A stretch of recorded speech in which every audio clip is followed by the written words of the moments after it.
Welcome back to the podcast. My name is R.E. Got another episode for you today in the Gems of Wisdom series. You will enjoy the world when? When will you enjoy the world? We'll get right into the quote from the book Gems of Wisdom, page 2. Quote, "You will enjoy the world when you know how to handle it well, when you become master of it." End quote. This is a very interesting quote. I could potentially talk for years about it and just not even get bored and learn new things, get new insights every time I'm talking about this. First of all, do you currently enjoy the world you're living in? Do you currently enjoy the world you're living in? This includes your inner world, your thoughts, emotions, feelings, and the outer world, all the current events and situations and the evolution of yourself and society and your role you're playing and adding value. I used to not enjoy the world at all, and I had no idea why. And now it's pretty clear for me from reading this quote, I didn't know how to handle it well. I was not the master of it. I didn't know how to handle it well. I didn't know how to handle myself well. I wasn't the master of my mind. I was just a servant. I don't claim to know how to handle it well now or be the master of it, but I know that this is a spectrum. Think about it like climbing up a mountain, of raising your awareness and consciousness is like climbing up a mountain.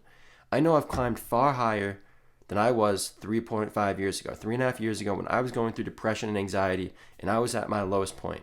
And I know I will continue to keep climbing and raising my consciousness by sticking to my meditation practice and continuing to implement more healthy habits and continuing to learn and grow and always challenge myself. If you don't know how to handle the world well, if you don't know how to master the world, it's best to learn from those who do. And that's why I like to learn from Swami Satchidananda, why I like to learn and read this Gems of Wisdom book and other books by him and analyze it. He seems to get it. He seems to know how to handle the world well and master it.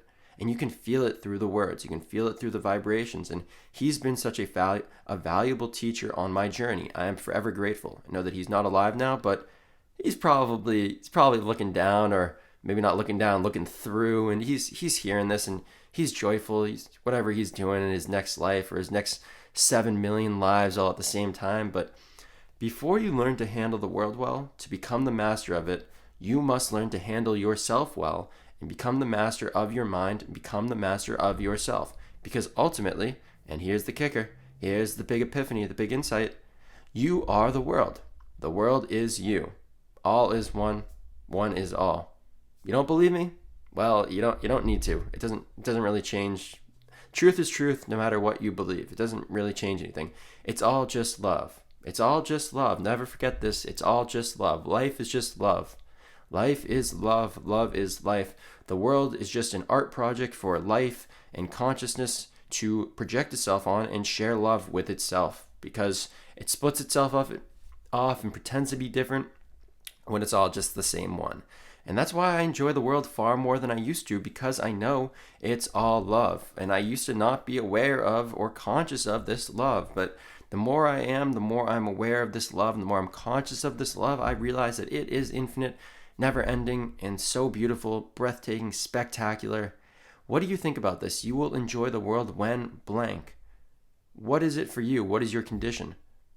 Is it based on materialistic needs, or is it based on mastering your mind, mastering yourself, and mastering the world, knowing how to handle it well?